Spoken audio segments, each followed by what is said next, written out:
We are here with the man who is mentioned and called out online more than maybe anybody in the game today. We're here with the man who on October 11th takes on Chris Massy Masterson in the rematch from their April bout. We are also here with the man who's now an actor.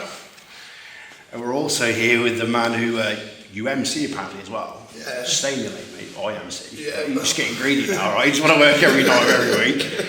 And we're here with all-round good guy, Luke Dyson. Luke, how are you, my friend? Nice to see you again. Nice to see you, yeah? Luke, before we start, before we talk about the big show in October, it's been 3 months since we last seen you. Yeah. You've had about, what, 400 fights since then? Mate, you turn up, you'll fight anyone, you're not an arsehole. Why all the hate? Why is it? Why is it with the trolls that just love to come out and try and think they know?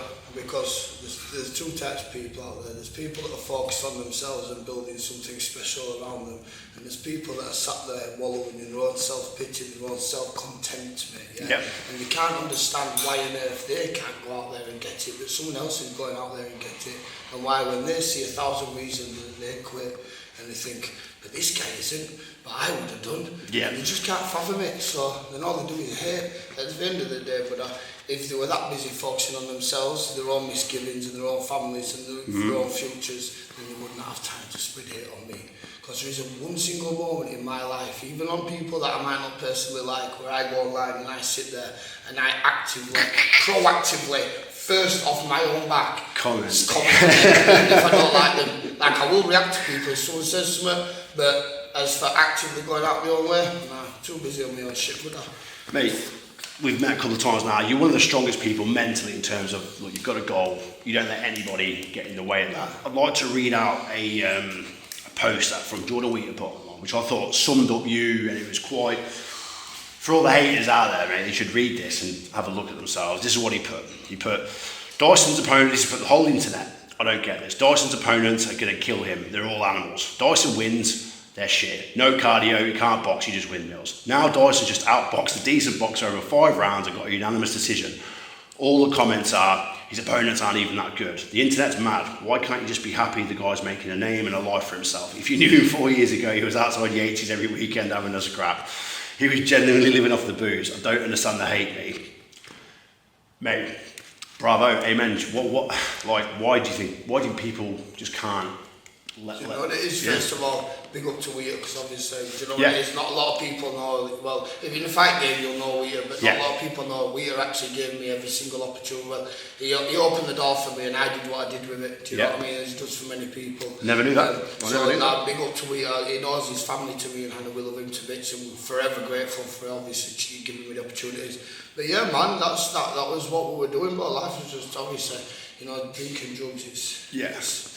You still barred from Yates, or can you get your back in? No, do you know what? Do you know what? Yates has never actually barred me.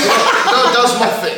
Yeah. So Does Moffat with your Dorman, bro. So that's how we all got into it. So Does never barred me, do you know what I mean? He just got me fights inside.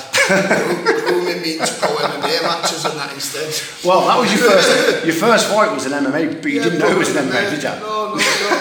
People always go, Dyson's over foreign MMA. Yeah, don't trust typology, mate. Dyson's a killer, man. Obviously, I just mentioned you're one of the strongest people mentally.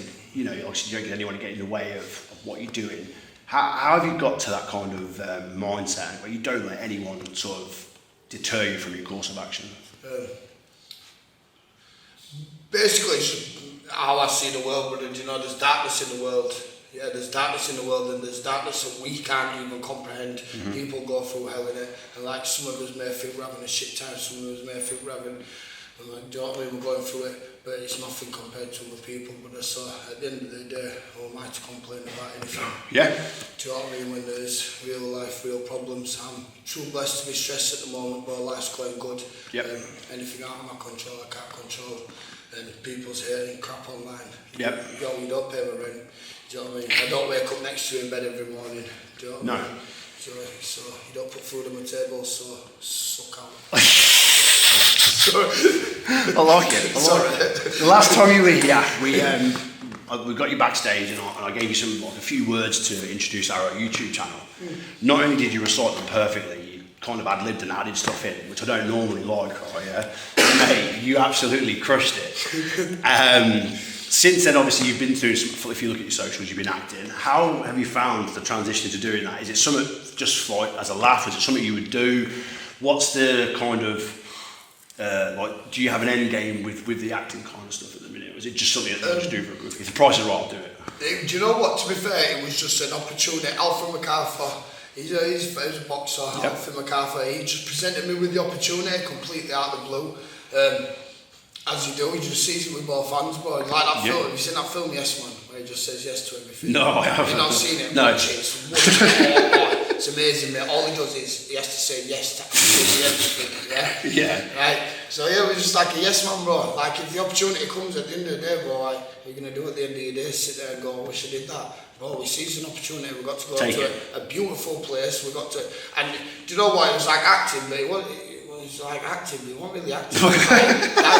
Dyson, like pretend you're robbing a shop with a shotgun, no problem. Dyson, pretend you've kidnapped someone, no problem. Dyson, let's tie you up and show you in the head. Nice and easy. You know what I mean? I can be me in them situations. Yeah. Even though they never happened in your real life. Yeah. But any acting jobs, anything like that, you know, anything, I'm there, man. Holler at your boy, yeah? Holler at your boy. Holler at your boy. We'll do a deep dive with you and Chris on the first fight. Yeah. Obviously, you're very active. You'll be catching Will Cairn soon, mate. The amount of fights that you have. Personally, for myself, I think people fall in love with heart. They fall in love with warriors, you know, over a record. Do wins and losses matter to you? No, I couldn't care less. No? To be honest, record. I say it all the time. Records are for DJs, but I do say it all the time. I like it. I'm gonna steal that one. Yeah, well, I don't know. That's good. No, other people see it different to me, don't they? More like, at the end of the day, other people have different aspirations as well. So some people will come into the fight game and they want to become like the next Tyson Fury or the Mike Tyson or whatever, however, and they'll have different aspirations. So I've got people don't know what I want to do, where I want to be. I want to be there. So. Obviously, when you lose you lost to some bigger opponents. You lost to some better opponents. Does that, after that you go home, does it ever make you reevaluate kind of, do you know, because you are fearless, you'll fight anyone. Does it ever make you reevaluate, like, shit, you know, maybe I should ask what they weigh before I go fight them, you know? The only time I'll ever go home and be upset with what's happened in the night is if I don't ever feel like personally I've given as much as I could have done. Yeah. If I feel like I've fallen short of myself, then I'll be disheartened and obviously I'll be down on myself, bro, because at the end of the day, if you're not your own teacher, then who are you, boy? Do you know what I mean? You've got to criticise yourself and you've got to learn from it. But then at the end of the day, boy, if I've given everything I can give and I've been beaten by the better man, or I can see reasons, like say my recent loss of the week, when I took one on the chin, second fight of the week. Yeah. Like I can identify many reasons why I took that loss, and at the end of the day, what am I going to do? Cry about it, or just man up, take it on the chin, literally and mentally. Literally. Wake up the next day and go again. Do you know what I mean? It is what it is, but do you know? None of them make you think, do you know what, maybe I should fight people my own weight. Maybe I should because a fight's a fight, bro. Yeah. Fight's a fight. At the end of the day, you come up to me outside the chip shop and get lippy, bro. You're going to have about 10 seconds for I smack you in your chin, bro. And then, like I ain't going to say, oh yeah, do me a favour, jump on there and check your kilograms. I'm going to uppercut you, bro. What is it with you and your opponent? Your opponents had beef like that in a pizza shop once, remember? Yeah. The pizza ended up over the geese's head. What is wrong with you? What is wrong with you? What is wrong with you two? I had an incident not wired properly. That involved a chip frying basket and a load of oil. What scissor plate? I've done that before. I got sent straight back home.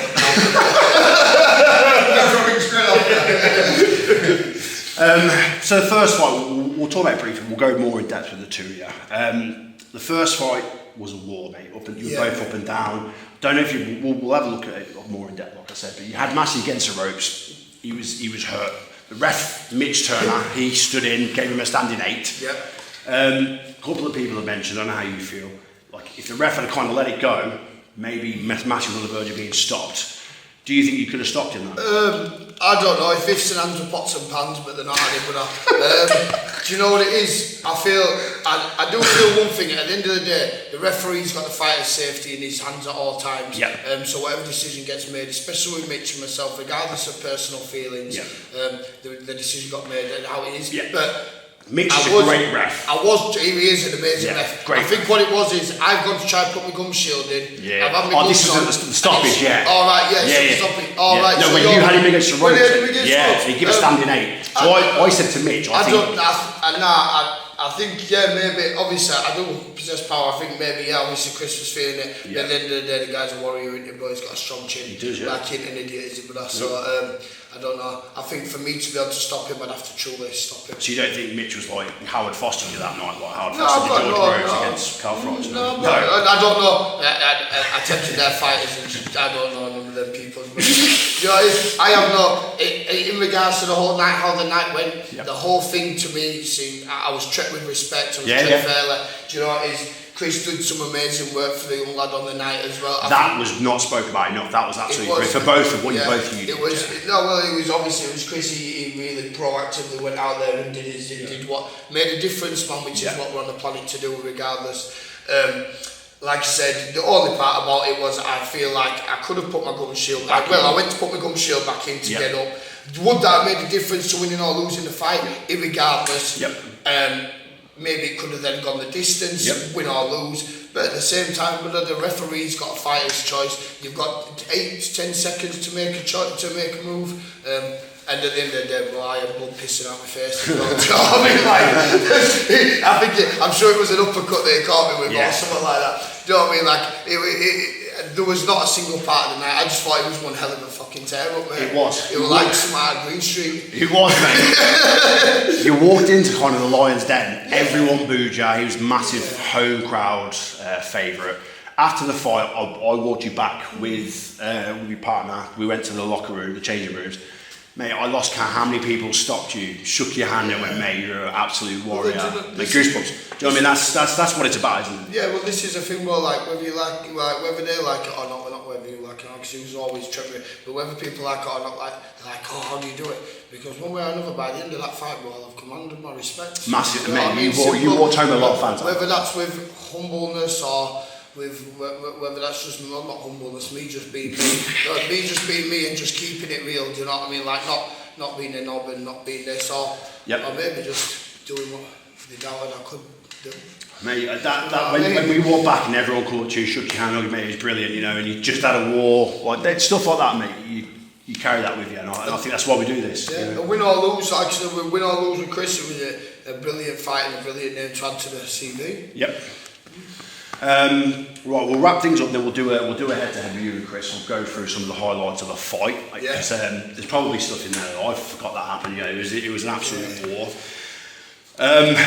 Just the last one from me in terms of Luke Dyson as a fighter. What's your end game in this, mate? How long do you see yourself doing this for, and how long do you think you punching people in the head, and me punching in the head is going to be a feasible option for you as a living? Whether I like it or not, I've been punching and getting punched in the head, bro, since I was literally able to throw my limit while someone was able to throw limbs at me. So I can't see that dwindling at any point anytime soon. That might be a forever project. But no, in all seriousness, but I'm here for life, but like I said, my aspirations are just solely like fighting. It isn't like I don't know how to explain it well. I love the fighting, I love it all, I love being this, I love being that. People keep slagging me off, oh Dyson, you're not a boxer.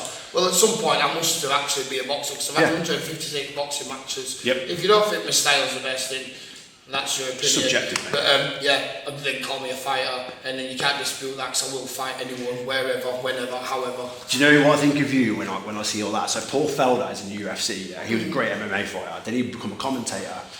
Some troll messaged him and said, I think you're a shit commentator and you're a shit fighter, I think you should retire. And Paul Felder replied to him, would you say that if you were standing in front of me? And the bloke went, no, that's why I wrote it on here. That's what I said to him all. Tremendous. Honestly, well, that's from the troll and from Paul Felder, that was outstanding.